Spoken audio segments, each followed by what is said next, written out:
Bonjour à tous, bienvenue dans ce nouvel épisode des Conversations du Tigre. Aujourd'hui, je vais vous emmener dans un voyage méditatif avec Ludovic, le fondateur de Petit Bambou. Salut Ludo, Salut. bienvenue à Paris, à la Maison du Tigre. Merci de ton accueil. Alors, Petit Bambou, on ne présente plus Petit Bambou, c'est The App de méditation que tout le monde connaît, méditant, yogi, novice, non initié. Tout le monde a vu le petit moine bouddhiste affiché dans les gares ou dans les rues depuis de longs mois maintenant. Vous l'avez fondé en 2014, donc Benjamin Blasco, ton copain, et toi, Ludovic Dujardin, et c'est devenu un véritable phénomène de société qui accompagne au quotidien des millions d'utilisateurs, 7 millions aujourd'hui. 8. 8, bon ben voilà, j'avais un chiffre pas à jour, ça arrive. Donc 8 millions de méditants. Je suis très heureuse de te recevoir parce que je pense qu'il y a beaucoup de questions sur la méditation, beaucoup d'envie de s'y mettre et beaucoup d'interrogations sur à quoi ça sert, est-ce que ça sert à quelque chose et comment on y va. Ouais, écoute, moi je suis vraiment ravi que tu m'aies sollicité pour venir faire ce podcast. C'est Eh top, je suis ravi d'être là. Ah mais je suis très contente. Alors, vous fondez en 2014 avec Benjamin Petit Bambou et l'app naît en janvier 2015. Mais avant que l'app naisse, c'est toi qui trouves le nom de Petit Bambou. Tu rentres des États-Unis en 2012 et tu es un peu déprimé par la mauvaise humeur des Parisiens. Alors ça, on ne sait pas pourquoi. Et tu décides de lancer une page Facebook avec des pensées positives, des citations, du good mood toute la journée. Tu cherches un nom pour cette page Facebook et tu trouves Petit Bambou. Ouais, c'est exact. C'est exact. Alors, c'est pas tout à fait ça les dates, parce que je suis rentré des États-Unis en 2001, mais donc j'ai passé longtemps à Paris, effectivement, avant de me dire qu'il fallait que je contribue à ma façon À la bonne humeur des des Parisiens. Oui, en fait, j'aime bien raconter cette histoire parce que je me suis rendu compte que, bon, il y avait pas mal de gens qui râlaient en France et que ça me faisait râler de les voir râler. Et un jour, ma femme me regarde et me dit, mais si toi tu râles parce qu'ils râlent, en fait, tu râles aussi. Donc, en fait, Le double effet qui se coule. ouais, tu te réinclus toi-même dans l'énergie négative que tu dénonces. Et donc, c'est à ce moment-là, c'était un peu une prise de conscience et je me suis dit, bon, comment je peux contribuer pour ramener un petit peu de positif. Donc, à l'époque, je travaillais dans une entreprise que j'avais créée. On avait pas mal travaillé sur Facebook. Je me suis dit, je vais utiliser ce média, Facebook, pour essayer de réinjecter un peu de positif à ma mesure. C'est-à-dire que c'était pas très ambitieux comme projet au départ. Et donc, ça devient Petit Bambou, qui est au départ une page Facebook, et naît alors Ce logo. ce petit moine bouddhiste. Alors, je vous le remontre, je sais que vous le connaissez tous, mais au cas où, et qui prouve que Ludovic, comme Benjamin d'ailleurs, mais surtout Ludovic au départ, n'est pas du genre à se prendre au sérieux. Vous allez le voir au fil de l'histoire. Et ça, c'est quand même plutôt agréable. En fait, oui, d'ailleurs, en fait, c'est pas moi qui ai dessiné ce logo, c'est un ami qui s'est essayé au dessin de bande dessinée, et je lui ai demandé de me dessiner un petit moine, donc pour cette, enfin, pas vraiment un moine en fait, je dis un vieux monsieur en toge, et je lui avais dit un moine bouddhiste loser peut-être. J'ai dit quelqu'un qui se prend pas au sérieux, parce que je voulais pas me prendre au sérieux. C'est-à-dire qu'on peut faire les choses très sérieusement sans se prendre au sérieux, et je Ouais. voulais quelqu'un qui incarne ça. Bah, ça, je suis bien d'accord. Tu as été critiqué sur le choix du nom ou du logo? Alors au début, tant que c'était une page Facebook, non. Depuis qu'on est un peu plus connu avec cette application de méditation, oui. Oui. On Et est critiqué, on est... alors, pourquoi en disant que vous dénoncez à travers ça des clichés de la méditation bouddhiste? alors c'est pas tellement là-dessus, alors que ça aurait pu, mais c'est plutôt sur un côté qui, moi, me fait complètement... J'étais pris de court par ça, parce que c'est vraiment pas du tout qui je suis. Mais on nous a dit que le logo pouvait être pris comme un logo raciste. C'est-à-dire que c'est un cliché sur les Asiatiques. Alors je savais pas qu'il était asiatique en fait. Pour moi, sa maturité alors, oui, ça peut être les deux. enfin, voilà. Et donc du coup, c'était traiter les Asiatiques de petits bambous, c'était comme insulter des Noirs de petits bambous là. Et nous, on était... Ah ouais. Ouais, on a eu des critiques comme ça. Et alors, vous avez dû affronter une campagne de dénigrement, vous avez fait une communication anti-crise? Bah non, en fait, on a été déjà un peu choqués, un peu abasourdis par ça. Ouais, j'imagine. Enfin, Quand tu penses que tu fais tout bien pour les autres et que tu te prends une pluie de critiques. Oui, c'est étonnant, c'est étonnant. Et en même temps, si on a dû choquer des gens, on peut reconnaître ça aussi, même si on pense que ça leur appartient plus à eux qu'à nous. En vrai, bien ça sûr. générait ça. Donc on a regardé quoi faire et en fait, il n'y a jamais eu de plainte officielle. En tout cas, il n'a jamais changé le logo. Non, il n'a jamais changé. Et alors, raconte-nous les débuts de Petit Bambou, de l'app. Une fois que vous transformez la page Facebook en app avec Benjamin, vous vous lancez tous les deux, c'est une histoire d'amitié, vous imaginez déjà ce que ça va devenir ou au départ c'est juste une intuition, c'est pour s'amuser? Alors, c'est difficile de répondre très précisément à ça parce qu'en fait, on a toujours tendance à réécrire Ouais, l'histoire après je coup. vois bien. Donc, si j'essaie de me reconnecter à l'énergie que j'avais à l'époque, en fait, c'était. Donc, moi, j'étais entrepreneur, j'avais créé plusieurs entreprises, Et ingénieur technicien. ingénieur technicien, informaticien, oui. Et Benjamin, lui, il était responsable du service de business développement de PayPal. Hmm. Donc, Je rappelle que Benjamin, donc l'associé de Ludovic, est polytechnicien et ingénieur aussi. ouais, exactement. Et méditant. Mais on est tous les deux partis un peu de l'ingénierie en fait. Hein. C'est-à-dire que lui, il a fait du business développement, moi j'ai fait de la création d'entreprise. Donc en création d'entreprise, on fait autant le café, le ménage que de l'informatique ou du marketing. Ouais. Tu connais ça. Le couteau suisse, je vois bien. Suisse. Et en fait, c'est Benjamin qui est venu me voir en me disant, écoute, cette communauté que tu as créée, qui a pour vocation à injecter du positif dans la société, si on lui ajoutait de la méditation, ça aurait un impact beaucoup plus important. Et en plus, il faut reconnaître que j'aime bien dire ça parce que souvent les gens cachent ça en disant non, non, mais on est des gens qui avons pensé que bien-être et tout ça. Et en plus, il y a une opportunité de marché. C'est-à-dire que la méditation est quelque chose qui arrive, qui est arrivé aux États-Unis. En France, il n'y a pas. Allons dans cette opportunité de marché pour conjuguer en fait une activité professionnelle. Oui, du sens à l'action. Et avec du sens. Et Donc, moi, lui ça m'a vraiment méditait, mais pas toi, à plu. cette Lui époque. méditait, pas moi du tout. Donc quand il est venu avec cette idée de méditation, je l'ai regardé avec des grands yeux en fait. Hein. Je dis, mais qu'est-ce que tu me Quand je suis allée voir mon frère en lui disant qu'on allait ouvrir une salle de yoga, et je pense qu'il m'a regardé à peu près pareil. Ouais. Mais pourquoi faire? Je dis, mais t'es sûr que tu veux faire ça parce que, Et en fait, c'était vraiment par méconnaissance. C'était la méditation, personne n'en parlait. Je suis guitariste dans un groupe de hard rock. Je vais au Hellfest tous les ans. C'est plutôt ça ma forme d'échappatoire. De méditation. Ce qui n'est pas une forme de méditation. Non, mais si, on va en reparler après. Et du coup, le truc, c'est que Benjamin, c'est quand même quelqu'un de très intelligent. Donc, j'ai pas pris tout à fait sa proposition comme étant quelque chose par-dessus, qui avait pas de consistance. Donc, je me suis renseigné et je me suis mis à méditer à ce moment-là pour découvrir la méditation. Pas dans un but d'aller mieux, d'être moins stressé, de dormir. C'était simplement découvrir la méditation pour découvrir la méditation. C'est rigolo parce qu'après ça, les instructeurs de méditation avec qui on travaille, ils me disent mais c'est exactement comme ça qu'il faut commencer la méditation. C'est-à-dire sans but, sans objectif. On dit toujours qu'il n'y a pas rien à atteindre, rien à obtenir. Et encore. Ouais, c'est toujours le vrai sujet, on y reviendra, mais le sujet du résultat est une vraie question. Alors moi, j'ai fait sans résultat.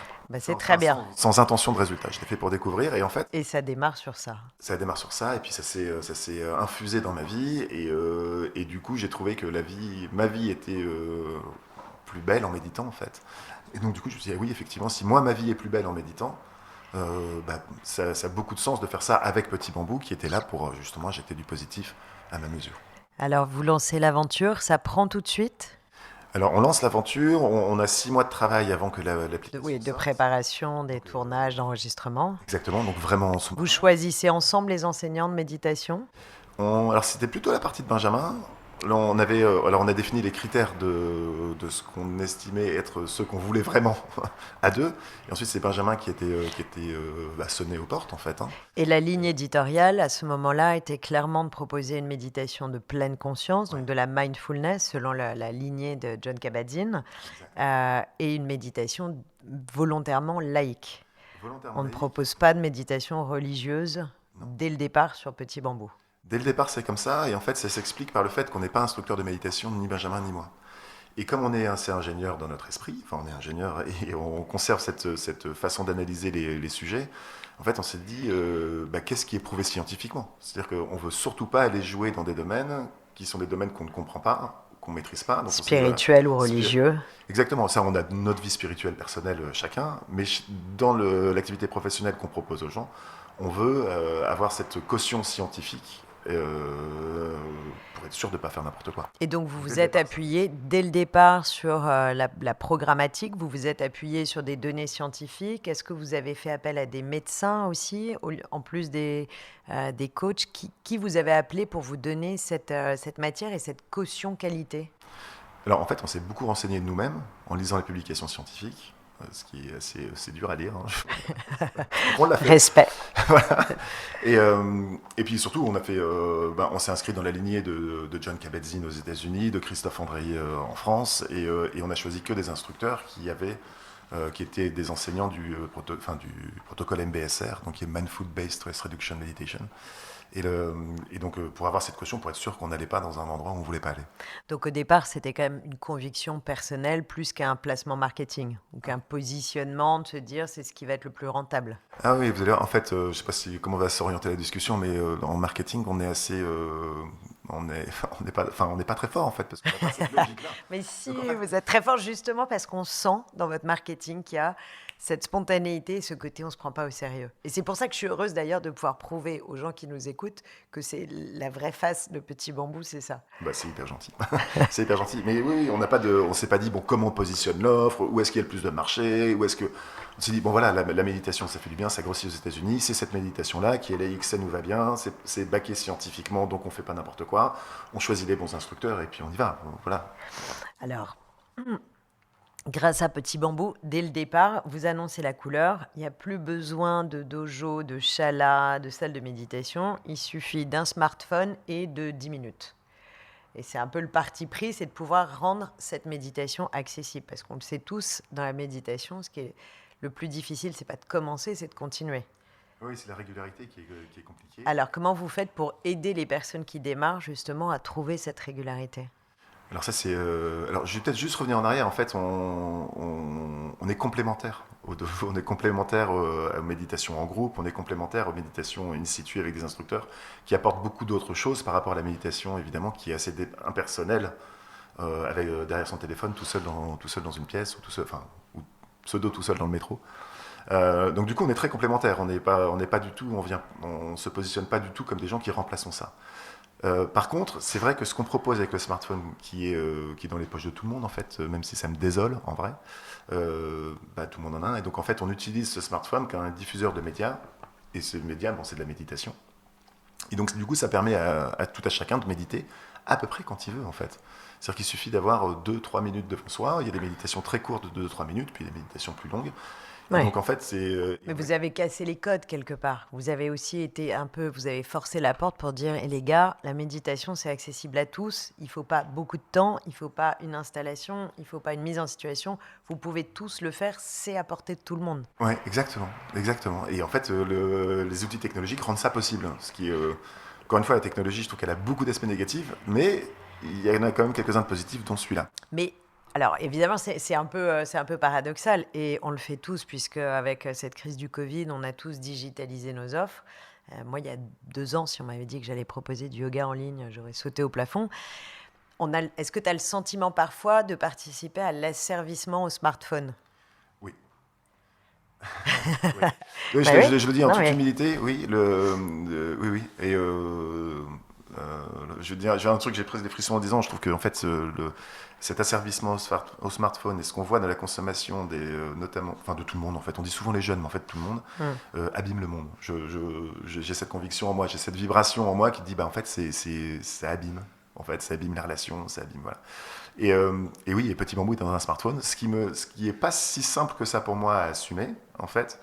Et la façon dont je m'arrange avec la réalité, qui est une forme de réalité quand même, une forme d'arrangement, je fais un peu modeste parce que c'est vrai que c'est une histoire que je me raconte aussi, c'est que j'aime bien me dire que Petit Bambou, d'une certaine façon, le verre dans le fruit. C'est-à-dire que Petit Bambou, c'est quelque chose qui, via le smartphone, peut nous arriver à prendre conscience de beaucoup de choses, de notre façon de fonctionner, et de beaucoup de ce qui se passe, qui impacte notre cerveau, et donc de prendre conscience de comment ce smartphone, on est asservi à ça. C'est-à-dire que sans conscience, c'est plus difficile de se rendre compte de cet asservissement. Petit Bambou, finalement, se met dans les smartphones pour essayer d'amener cette conscience. Et que je souhaite vraiment que les smartphones soient mieux utilisés. C'est-à-dire que, il est à la fois le piège et l'outil pour se libérer du piège. Et en fait, on n'arrivera pas à enlever les smartphones des poches des gens. Alors, tu sais, j'ai eu la chance Donc, on va mieux l'utiliser. C'est exactement ça. J'ai eu la chance de recevoir dans les conversations du TIC Sophie Flack, qui est la présidente du RI, donc l'Institut de recherche pour le yoga dans l'éducation. Tu sais, c'est tous ces programmes de formation d'enseignants de yoga dans les écoles. Et elle, en parallèle, dans sa vie de femme d'entreprise, est membre du Conseil national du numérique. Et elle est dans plein de grandes entreprises. Elle a écrit un livre sur l'hyperconnectivité des enfants et comment les accompagner. Et elle dit, alors elle a ce double côté, parce qu'elle est archi geek, et elle le dit, elle est super geek dans tout ce qu'elle vit, et en même temps, elle prône le yoga, la méditation, et c'était exactement ça, c'est de dire, mais on ne peut pas aller contre ce mouvement, on peut l'accompagner, on peut donner des clés pour avoir une consommation du digital intelligente. On peut accompagner nos ados et ce qui est important, c'est d'en parler, c'est de le dire, c'est de le faire avec eux, c'est de partager ces moments. Donc, effectivement, peut-être, pourquoi pas, de méditer sur un smartphone, mais de se mettre à plusieurs. Enfin, tu vois, c'est peut-être aussi de créer, voilà, de continuer d'être conscient de ça et de continuer à créer du lien autour du digital. Est-ce que vous, justement, dans le développement de Petit Bambou, vous n'avez pas envie de créer des lieux physiques, d'organiser des rassemblements? Alors, on y a vraiment pensé, on a commencé à faire des rassemblements. C'est très compliqué parce que c'est pas le même métier, tu es bien placé pour le savoir, le Ah physique et oui. le digital. Avoir des enseignants qui seraient estampillés Petit Bambou, qui feraient des séances de méditation, nous demanderait une gestion qui n'est pas ce qu'on a envie de faire en fait. Parce On a- qu'aujourd'hui, comment vous travaillez avec les enseignants? C'est eux qui vous proposent des séances? Ça tourne ou vous avez une équipe fixe avec qui vous travaillez? Vous réinjectez du nouveau contenu avec eux tout le temps? Oui, alors on réinjecte du contenu avec eux tout le temps. En fait, on n'a pas d'équipe fixe. On travaille avec tous les enseignants qui sont MBSR. Tous ceux qui veulent en fait. Alors c'est rigolo parce qu'au début c'est nous qui courions après ces gens en disant est-ce que vous voulez bien s'il vous plaît écrire un programme pour nous, et c'était assez compliqué qu'ils acceptent en fait parce qu'ils nous regardaient, vous êtes qui vous, enfin et puis c'est quoi votre logo. Enfin, voilà. Et donc c'était assez compliqué au départ et donc du coup on prenait à peu près tout ce qui voulait bien travailler avec nous en fait, tant que ça restait dans notre cadre méditation MBS, enfin laïque, MBSR, John Kabat-Zinn, etc. Et maintenant, on a une façon de fonctionner qui est un petit peu différente parce qu'on a déjà beaucoup de contenu. Donc, on a un peu plus de 1000 méditations en français sur Petit Bambou. Donc, ça fait. On peut méditer pendant 3 ans avec une méditation différente tous les jours. Il y a de C'est quoi pas faire, mal. quoi. Qui vont de combien de minutes à combien de minutes en Ça moyenne? va de 3 minutes, mais il y en a très peu de 3 minutes et ça va jusqu'à 40. Il y en a de D'accord. 50, il me semble. Et ensuite, il y a Qu'est-ce qui plaît le plus ce qui en plaît, c'est le durée? format entre 10 et 15 minutes. Hmm. Et Voilà, comme quoi vous voyez, parce que je le dis tout le temps, même juste 10-15 minutes pour soi par jour, c'est possible. La oui, preuve. et ce qui est compliqué, c'est de le faire tous les jours. C'est pas du tout les 10-15 minutes, parce que finalement, on les trouve assez facilement. Mais Ouais. c'est de s'inscrire ça comme étant une habitude, et là, c'est Une la régularité discipline. qui est compliquée. Et je donne absolument de leçons à personne sur le sujet, parce que c'est compliqué. Même pour moi, même pour Benjamin, même pour tout le monde. Alors, ce que je disais, c'est que sur le contenu, oui, on travaille un petit peu différemment maintenant, parce que comme on a beaucoup de contenu, en fait, on travaille donc avec les instructeurs. Souvent, les instructeurs écrivent des livres, pardon, sur les sujets qui les intéressent, sur les sujets sur lesquels ils sont en train de travailler. Mhm. Donc la méditation pour enfants, la méditation pour le deuil, la méditation et les addictions, des choses comme ça. Et donc en fait, ils viennent vers nous en nous disant j'aimerais publier un programme de méditation sur ce sujet qui accompagnerait la sortie de mon livre. Et donc du coup, nous, on adore ça, parce qu'en fait, on a des instructeurs qui sont très investis dans le sujet. Donc pour nous, c'est se dire que les méditations ne sont pas des méditations dites au kilomètre, si tant est que le concept existe, mais sont des méditations qui sont très incarnées par une intention de l'auteur. On écrit un petit peu moins de contenu, mais des contenus qui sont beaucoup plus thématiques et beaucoup plus incarnés par les instructeurs. Très bien. Et alors justement, vous avez une petite équipe. Il y a combien? Il y a que 17 personnes, une petite vingtaine qui travaillent avec vous. Oui. Ce qui, par rapport à la taille de l'entreprise, on donnera quelques chiffres tout à l'heure, est quand même assez impressionnant. Et vous avez choisi avec Benjamin un management dans lequel rentre la méditation. Oui, oui. Bah oui, oui. Alors Qu'est-ce que ça change pour les équipes d'avoir deux boss qui méditent? faudrait leur demander. Je vais le faire. Si tu veux, je peux demander aussi à mon équipe ce que ça change. Je pense vraiment que mais c'est difficile pour moi de le dire, mais que tout le monde est très heureux chez Petit Bambou. En fait, c'est une entreprise où il n'y a pas beaucoup de pression. Et je le dis sans. Encore une fois, il faut le dire avec beaucoup d'humilité. C'est parce que comme on a une croissance incroyable, il n'y a pas eu besoin de pression. C'est-à-dire, si on avait, nous, la pression de savoir comment payer les gens à la fin du mois, peut-être que nous, on incarnerait une certaine forme de pression. Nous, on n'a jamais eu ça. Et donc, du coup, c'est une société qui s'est écrite un peu en douceur. D'ailleurs, les gens qui nous rejoignent, surtout du point de vue informatique, ils hallucinent un peu. Parce que je leur dis, les gars, vous bossez pas plus de 5 heures par jour, quoi. Si vous bossez plus de Ah 5 ouais. heures par jour. C'est-à-dire que quand je dis bosser de 5 heures par jour, ça peut paraître le rêve, mais 5 heures d'informatique où on réfléchit, c'est 5 heures hyper fatigantes. Donc s'ils en font plus, c'est quelque part, ils se mettent soit dans le rouge et puis ils seront crevés, soit ils ont oublié de prendre des pauses, soit ils ont oublié de méditer s'ils méditent, soit ils ont oublié d'aller échanger, de faire un peu d'informel. Voilà. Et donc ils me regardent. Ils me regardent en disant, mais ils vont se confronter avec les anciens de l'entreprise en disant, mais ils rigolent ou c'est quoi, c'est un piège? Donc c'est une société où En fait, moi j'aime bien pas beaucoup travailler en fait, et j'aime bien. Par contre, quand on travaille pas beaucoup, il faut très bien travailler pendant qu'on travaille pas beaucoup. Ah, je suis tellement d'accord Donc c'est avec ça toi. le Et alors, présentéisme, c'est l'enfer quoi. C'est-à-dire qu'être au boulot à s'emmerder en semblant de travailler, et ça arrive même au boss. Hein, je veux dire, c'est l'enfer quoi. On est mieux dans un ah, jardin à tu cultiver des fais ça, légumes. Hein. toi? Ça m'arrive, ouais. Ouais. Ça m'arrive. D'être au bureau et de rien faire? Ça m'arrive. Ok. Ça m'arrive. Bah, je vais tenter Non, je mais vais c'est pas bien. tenter C'est pas l'expérience. ça. Je trouve qu'il faut toujours être dans une certaine forme d'action. C'est-à-dire que rien faire, enfin, Ah, bien après sûr. ça, on peut aller discuter, c'est ne pas rien faire. Mais, je sais pas, se perdre sur Facebook Ouais, non. quand on est au boulot, ça n'a aucun sens, quoi. Et alors, ils accompagnent le développement, tu en as parlé. Le développement, il s'est fait à la fois sur le volume de vidéos, d'enregistrement, pardon. Vous êtes à 1000, plus de 1000 enregistrements de En méditation. français, puis il y a anglais, Voilà, espagnol, et c'est ce que italien. j'allais dire. Vous avez aussi la croissance en nombre d'utilisateurs. On est à 8 millions. Et puis, il y a eu cette case qui a été cochée incroyablement rapidement, qui est l'internationalisation. Ouais. Vous êtes présent dans combien de pays aujourd'hui? En fait, on est présent un peu partout, hein, parce que. Moi, j'ai lu le chiffre de 40, mais alors je suis tellement maladroite avec 40 les pays. chiffres que Ouais, je n'ose plus le... c'est possible que c'est moi qui ai dit ça. Hein. Donc, en fait, on est traduit en anglais, donc on est un peu partout dans le monde avec l'anglais. On est traduit en espagnol, on est traduit en italien, en néerlandais et en allemand. Et alors, quand je dis traduit, c'est. Et alors, comment vous travaillez du coup sur ce sont des traductions ou vous prenez les enseignants locaux et est-ce que les méditations sont différentes en fonction des marchés? Oui, absolument. C'est pour ça que traduit, c'est un très mauvais terme. Ouais. On traduit l'application, mais on ne traduit pas les méditations. Ouais. Et en fait, ce qui est très différent, par exemple, de nos confrères américains qui eux, bon, en fait, ils viennent en anglais puis ils traduisent tout plus ou moins approximativement. Nous, à chaque fois qu'on va dans un pays, enfin, on recrute des instructeurs du pays qui, soit eux traduisent nos méditations s'ils sont bilingues français, voilà, mais qui les traduisent en rajoutant leur patte d'instructeur. Donc en fait, c'est pas les traductions Ouais, c'est liées, ça. voilà. Soit, c'est ce qu'on préfère, qui écrivent eux-mêmes leur méditation, parce que dans la méditation, même s'il y a un tronc qui est très commun, il y a aussi quelques finesses de subtilité de langage qui sont impossibles à avoir. Pour moi, même quand on est bilingue anglais, on peut Bah, pas. d'autant que tu parles quelque part, tu parles directement un cerveau qui enregistre l'information. C'est un cortex cérébral, il n'y a pas Ouais. de... Il y a plus de filtre, puisque justement, l'idée, c'est quand même de les faire un peu tomber. Ouais. Donc, si le mot est mal choisi ou Ouais. mal traduit, le Ça va cerveau pas du va pas du tout interpréter le bon message. Oui, Et alors, quelque part, c'est du brut, quoi. ah non, et on a eu, on a eu comme c'est une anecdote qui nous a pas fait rire sur le coup, mais non, on peut en rigoler, mais on a tout réécrire. C'est que on avait pris une instructrice espagnole qui était plutôt à tendance latine-américaine et qui disait expiration pour le mot expiration qu'on utilise beaucoup en méditation. Et sauf qu'en fait, il y a une différence entre expiration et expiration. Et expiration, si je me trompe pas, ça veut dire rendre son dernier souffle. Et donc on disait inspire, rends ton dernier souffle dans les méditations en espagnol.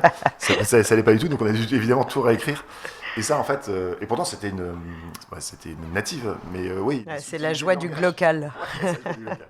Et puis nous on aime bien, parce on aime vraiment bien évidemment rencontrer les instructeurs, discuter, s'imprégner de ce qu'ils veulent dire, de pourquoi Bien ils sont sûr. là, et c'est aussi un gage de qualité de ce qu'on met sur notre app. En fait. Et vous êtes allé en Asie, Inde, Chine, Japon, vous allez vers une méditation plus orientale, comme le zazen par exemple ou, Pour l'instant non. Pour l'instant non, c'est pas dans les plans. Et enfin, si tant est qu'on ait des plans. Ah ben non, dis pas ça parce que c'était une de mes questions d'après. Alors là, tu me grilles Si, tout. on en a quand même, en tout cas, on a cette dynamique qui n'est, enfin c'est rigolo, je l'ai pas dit au début, mais on a le premier instructeur avec qui on a travaillé, c'est quelqu'un qui a développé des concepts de paix économique. Je dis, bon, voilà, dans le monde économique, on se fait la guerre, et d'ailleurs, on utilise du vocabulaire guerrier. On fait des stratégies pour les conquérir des marchés, pour faire du défensif, des tactiques, voilà. À l'origine du marketing, c'est l'art de la guerre de Sun Tzu. Ça Ouais. voulait tout dire. Ouais, que j'avais lu à l'époque aussi. Enfin bref, d'ailleurs qui commence par on coupe la tête du colonel, je crois. Ouais, comme ça les autres obéissent. C'est pas tout à fait comme ça qu'on m'a lâché petit bambou. Enfin j'espère. Ce que je disais, oui. Alors par contre, on a eu un phénomène assez étonnant et au moment, on ne sait pas pourquoi, mais en Inde, ils se sont mis à télécharger Petit Bambou sans qu'on fasse rien. Et donc du coup, on a eu une Génial. ouais, Un tout petit marché, sympa, marché, ouais. facile, pas captif. Ouais, alors du coup, on s'est dit, bon, on va s'y intéresser. S'il y a une appétence, voilà, on a essayé d'accompagner cette croissance du marché. Finalement, c'est retombé un peu comme un soufflé, donc on est tout petit en Inde, donc on est en Inde, mais sans avoir réelle volonté d'y aller. Voilà. Alors, vous abordez beaucoup de thématiques, tu l'as dit tout à l'heure, avec de nombreux fléaux de société que souvent les gens considèrent un peu comme des fatalités. Les problèmes de sommeil, les problèmes de stress, même quelque part les problèmes de posture finalement qui sont liés au stress, aux problèmes de digestion, aux angoisses, au système nerveux qui paraissent complètement déréglés. Votre cahier des charges, vous le faites du coup avec les profs, avec les enseignants. Quelles sont les thématiques récurrentes que vos adhérents ou vos méditants, vos utilisateurs, pardon, vous réclament ou qui sont le plus téléchargés? Alors, il y a ce qui réclame et il y a ce que nous on fait, ce qui n'est pas tout à fait pareil. Donc, ce qui est beaucoup, beaucoup, beaucoup réclamé, c'est le sommeil. Ouais. On sent qu'il y a un vrai problème de société sur le sommeil. Qui impacte toutes les familles en plus. Ouais, qui impacte tout le monde. Et je ne sais pas comment est venue cette idée que la méditation était un bon outil pour le sommeil, mais c'est pas immédiat en fait. Et donc du coup, les gens disent presque sauvez-moi, donnez-moi quelque chose pour mieux dormir. Et j'ai envie de dire ça, c'est des cachets en fait, mais faut pas faire ça. Faut pas faire ça. Non. Il faut Du CBD, c'est bien. du CBD, oui. Je sais pas si ça marche ou pas, mais l'idée de la méditation, ça peut vous accompagner à se préparer à mieux dormir. C'est-à-dire à avoir peut-être utiliser la méditation pour fermer la journée, ouvrir le temps du soir, changer un peu d'énergie, peut-être réussir à maîtriser un peu le flux des pensées, enfin maîtriser. En tout cas, observer le flux des pensées, ce qui fait qu'on arrive à une certaine forme de calme du flux des pensées. De lâcher prise. Et peut-être que cette capacité qu'on acquiert grâce à la méditation nous aidera à mieux dormir. Mais c'est pas immédiat, en fait. Donc, Mais il y a quand même des promesses dans les méditations, que ce soit la confiance en soi, de la flexibilité, de l'intuition, du lâcher prise. Tout ça sont quand même des qualités qu'on met en avant dans la présentation des méditations. Est-ce que ces promesses, tu sens qu'elles vous engagent et qu'elles créent des attentes de résultats? On en parlait tout à l'heure, c'est toujours compliqué de gérer des personnes qui viennent en disant je voudrais ci et je voudrais ça. oui, alors je voudrais c'est exactement ça. En fait, la méditation, on dit toujours qu'il n'y a rien à atteindre, il y a rien à obtenir, rien à atteindre. Donc on ne peut pas atteindre un bon sommeil, on ne peut pas obtenir un bon sommeil, on ne peut pas obtenir moins de stress. Si vraiment on le désire. C'est-à-dire que peut-être que ce désir, par exemple, de absolument mieux dormir, c'est ce désir-là qui va nous empêcher de bien dormir. Donc en fait, on va se dire, la méditation, ça marche pas, mais pourquoi ça marche pas? Ça va créer un flux de pensée pas possible qui fait qu'on va pas dormir. Donc en fait, peut-être que l'objectif est en lui-même ce qui nous empêche d'atteindre l'objectif. Donc moi, j'ai envie d'inviter chacun à dire, on lâche tout ça, on apprend à méditer. Oui, il y a des méditations qui sont thématisées, donc qui vont plutôt traiter sur comment calmer son esprit avant de dormir, et ça peut avoir un effet bénéfique, mais laissez-vous surprendre par l'effet bénéfique, n'allez pas le chercher. Ah, mais c'est compliqué parce que, on le disait en intro, mais il y a toujours ce côté des personnes qui viennent te voir en disant, mais la méditation, est-ce que ça marche vraiment? Et tu leur réponds quoi? Je réponds, oui, ça marche, à condition que ce soit... Enfin, ça marche. C'est difficile, hein? Oui, j'aime pas dire ce mot. En fait, je vais peut-être prendre une allégorie. C'est-à-dire que quand on a mal à la tête, soit on prend un Doliprane, et ça calme le mal de tête. Et si on a un mal de tête récurrent, on peut prendre plein de Doliprane, mais on peut aussi aller faire un traitement de fond pour soigner sa migraine. Et peut-être que, je sais pas, l'air pollué nous génère une migraine, et déménager, aller à la montagne, fera qu'on n'aura plus mal à la tête, et que du coup, on n'aura plus besoin de Doliprane. Et la méditation, c'est plutôt ce déménagement à la montagne. C'est faites ce voyage de votre esprit vers un autre endroit, une autre façon de penser. Arrêtons de penser à l'immédiateté. J'ai un problème, je veux une solution. Arrêtons de penser comme ça. Ça, c'est le Doliprane. Hein. J'ai un problème, j'ai mal à la tête, je prends un Doliprane. Je dis pas que c'est mal, hein. Puis je pas de me fâcher avec Sanofi. Mais je crois que c'est Sanofi Doliprane. Mais je sais pas, moi, je prends de l'amande poivrée. Oui, pareil, huiles essentielles. Enfin bref. Donc arrêtons de vouloir chercher. Enfin, la méditation n'est pas une bonne pratique si on est dans le mode j'ai un vrai problème, il faut absolument que je trouve une solution rapide.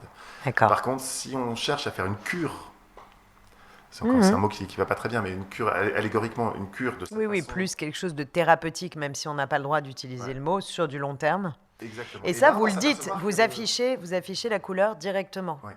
Il n'y a pas d'argument marketing catchy. C'est ce que j'aime bien d'ailleurs sur Petit Bambou, c'est que on nous vend pas du rêve, on nous vend pas de l'immédiateté, et que les promesses, je trouve, sont bien formulées parce qu'elles n'engagent finalement que celui qui va aller vers son propre engagement. Exactement. Et en fait, ça m'énerve cette histoire de marketing. Évidemment que si on demande à un fondateur de Petit Bambou, est-ce que ça marche la méditation, normalement, le fondateur devrait dire, bah oui, ça marche, parce qu'en fait, il va vendre son produit. Est-ce que vous avez les meilleures méditations? Bah oui, on a les meilleures méditations. Et moi, j'aime bien prendre un peu respirer par rapport à tout ça. Oui, on a fait un très bon travail avec des très bonnes méditations. Est-ce que ça marche? Bah voyez par vous-même. En fait, c'est pas à moi de vous dire que ça marche. Si je demande, je sais pas, à un vendeur de voitures d'une marque, est-ce que sa voiture est bien, il va me dire que c'est bien, évidemment. Donc, évidemment, moi, je pense que c'est très bien ce qu'on fait. Mais c'est pas à moi de le dire, en fait. C'est à ceux qui méditent de voir comment la méditation a modifié des choses est venue modifier des choses peut-être auxquelles ils s'attendaient pas et qui sentent que leur vie est plus belle, un peu comme ce qui m'est arrivé au début quand j'ai médité. De me dire, oui, c'est génial ce que vous faites. C'est pas moi de le dire, moi évidemment que je vais le dire, mon avis est biaisé. Et pendant la crise du Covid, il y a eu une grosse évolution pour vous, à la fois dans les attentes des consommateurs et dans le nombre d'abonnés. Ça a été, comment vous l'avez vécu ce premier confinement, deuxième confinement, deuxième confinement? Premier confinement, on a eu besoin de beaucoup méditer, nous, parce que c'était énormément de stress pour nous. Parce qu'effectivement, il y a beaucoup de gens qui se sont mis à la méditation à ce moment-là. Eh oui, ils ont arrêté pour beaucoup de procrastiner. Ouais, et on n'était pas tout à fait prêts à ça, nous. Donc en fait... Parce que c'était quoi, tu peux nous donner les chiffres? Le volume de connexion? Le volume de connexion, c'était x5, quoi, grosso modo. Ah oui, quand même. Ouais. Ah oui. Alors, c'est nouveau, en fait, Donc là, tu as arrêté de bosser 5 heures par jour et de faire semblant de travailler au bureau, j'imagine. Là, j'ai un peu arrêté. En fait, je le fais pas souvent. Je dis pas ce que j'ai pas dit. Si, tu l'as dit, je vais le répéter. Oui, je vais arrêter. En plus, on est tous dans le même open space. Je vais le dire à Benjamin. Là, écoute. Lui, il n'est pas dans le même bureau, il sait pas. Oui, donc, là de point de vue technologique, on a dû s'adapter et on a vraiment travaillé fort sous un haut niveau de stress, pour le coup, pour être sûr que Petit Bambou puisse délivrer les méditations, enfin délivrer au sens delivery, quoi. C'est horrible ces anglicismes, mais les méditations dans de bonnes conditions pour que tous ceux qui puissent méditer, ils ne se retrouvent pas devant un écran avec une petite toupie qui tourne et la méditation ne vienne pas, parce que ça c'est très stressant. Donc le x5, ça veut dire concrètement, il y avait combien de personnes qui se connectaient par jour sur Petit Bambou pendant le premier confinement? Alors, j'ai pas la stat. Ce que je peux vous dire, c'est que grosso modo, il y avait 200 000 méditations jouées par jour, à peu près. Il y a 1400 minutes dans une journée, donc ça fait... C'est colossal. Ça fait 200 méditations 200 000. par minute, qui se terminent par... Toutes les minutes, il y a 200 méditations qui se terminent. Donc il fallait... Mais tant mieux. Et depuis le retour à la vie normale, vous en avez perdu, ou tu sens qu'au contraire, les gens ont pris des habitudes qu'ils vont garder? Parce qu'on se pose la même question sur le yoga. Hein. Le mode de consommation a tellement évolué pendant le confinement. Ils sont passés au digital, ils ont quitté les lieux physiques. Il y en a qui ont du mal à revenir. Et on voit bien que la consommation du yoga en digital, elle a été démultipliée et la tendance continue à progresser. Est-ce que chez vous, les méditants, est-ce que c'est pareil sur Petit Bambou? Oui, alors il y en a beaucoup qui ont arrêté, qui ont dû essayer ça comme un shot, comme un Doliprane, et puis qui ont fait, ce Doliprane a marché, mais j'en ai plus besoin. Et il y en a qui ont ancré leur pratique. En fait, on est redescendu un petit peu, mais largement au-dessus du niveau de celui auquel on était avant le Covid. Ma phrase n'est pas française. On n'était plus... Non, alors moi j'ai compris, mais j'espère que vous qui nous écoutez avez compris aussi. Non, ça veut dire que le Covid a amené les gens à la méditation, en fait. Donc évidemment, il y a des gens qui sont venus, qui ont essayé, ça leur va pas. Et en fait, c'est très bien. Et chez Petit Bambou, souvent on me demande plein de stats, et en fait, on ne fait pas de stats, nous. On n'a pas de KPI, on n'a pas de choses comme ça. En fait, je crois que je vais venir bosser chez Petit Bambou. Pas de chiffres, mon rêve. Ouais, en fait. Alors encore une fois, on pourrait croire que je fais le malin, en fait, et je fais un peu de malin. C'est-à-dire qu'on n'a pas de chiffres parce que ça marche. Si ça marchait pas, on regarderait les chiffres, on essaierait je pense. Hein, et pourtant, il y a quand même beaucoup d'apps de méditation qui sont nées après vous, plus ou moins pendant, après pas mal de MeToo. Vous restez le leader absolu. Tu regardes un peu, tu médites avec les autres, tu regardes ce qu'ils font? Alors déjà, j'ai commencé la méditation avec les autres, parce qu'il n'y avait pas encore Petit Bambou. Ouais. Donc j'ai commencé avec Mind, avec Headspace, qui est colossal aux États-Unis. Ouais. Et très bonne application d'ailleurs. Je ne devrais pas dire ça. Si, t'as raison. Et j'ai médité un petit peu avec les applications françaises, plus dans un objectif peut-être de benchmarker en fait que vraiment méditer, même si je me l'avouais pas et que je pensais que je méditais, mais en vrai je regardais ce qu'ils faisaient en fait. Donc c'est pas un état d'esprit qui est très propice à faire vraiment des méditations telles que je voulais faire mes méditations. Et maintenant en fait je regarde plus. Je regarde plus. J'essaie de. Alors, c'est pas du tout de l'arrogance. Alors, vraiment pas du tout. Je préfère me rester focalisé sur ce que moi je veux apporter avec Petit Bambou, plutôt que ce que font les autres.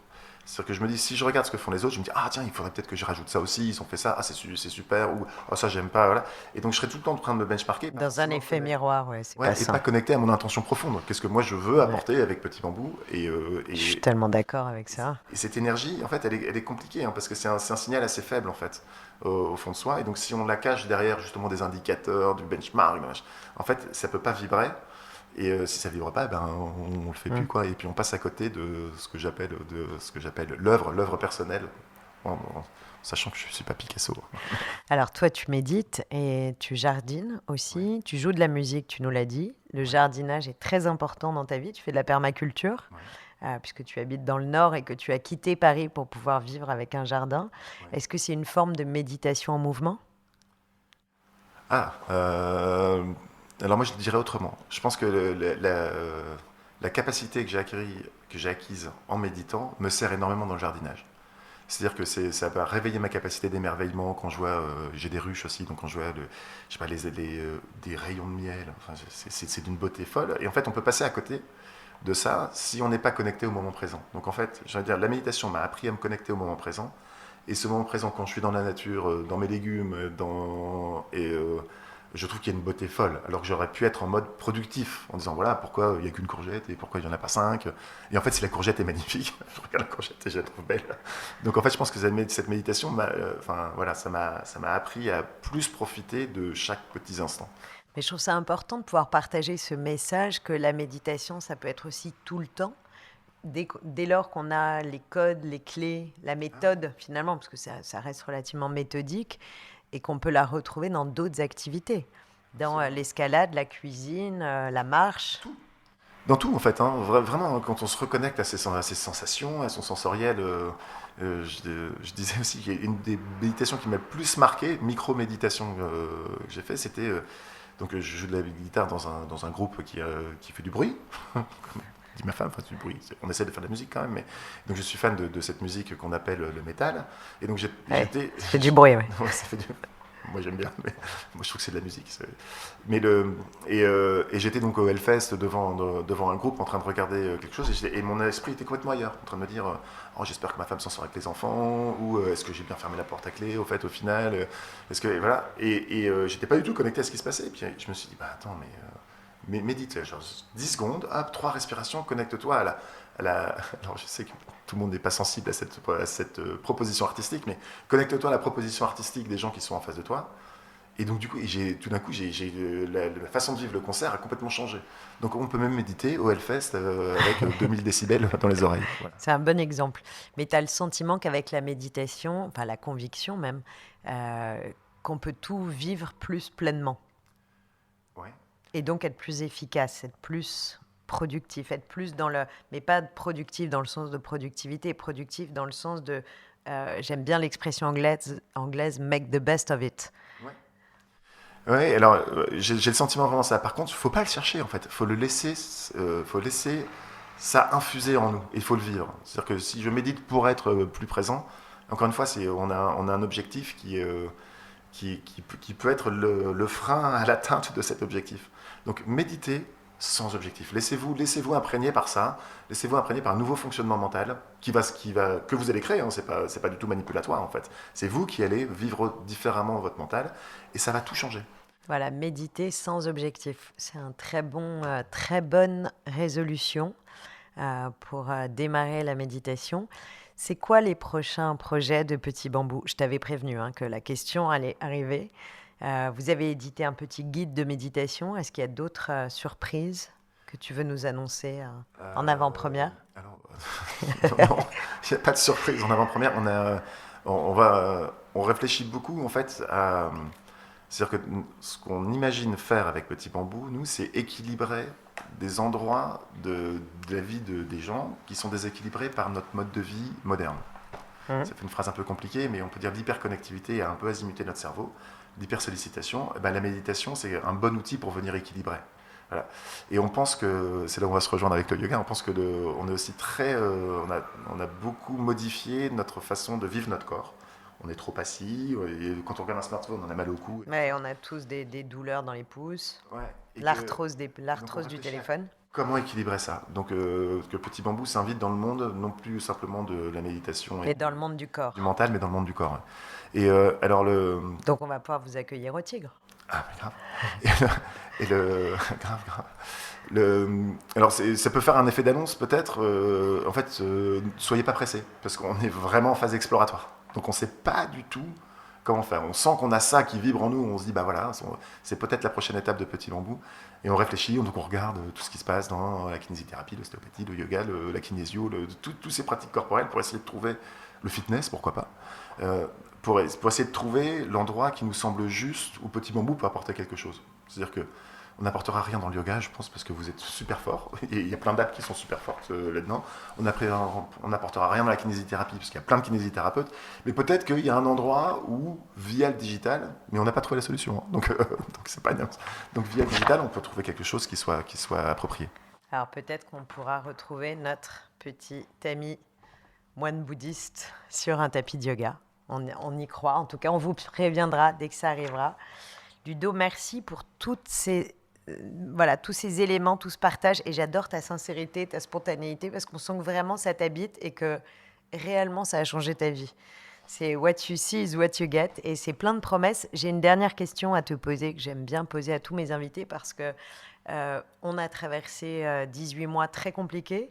On a tous perdu nos repères spatio-temporels pendant tous ces mois.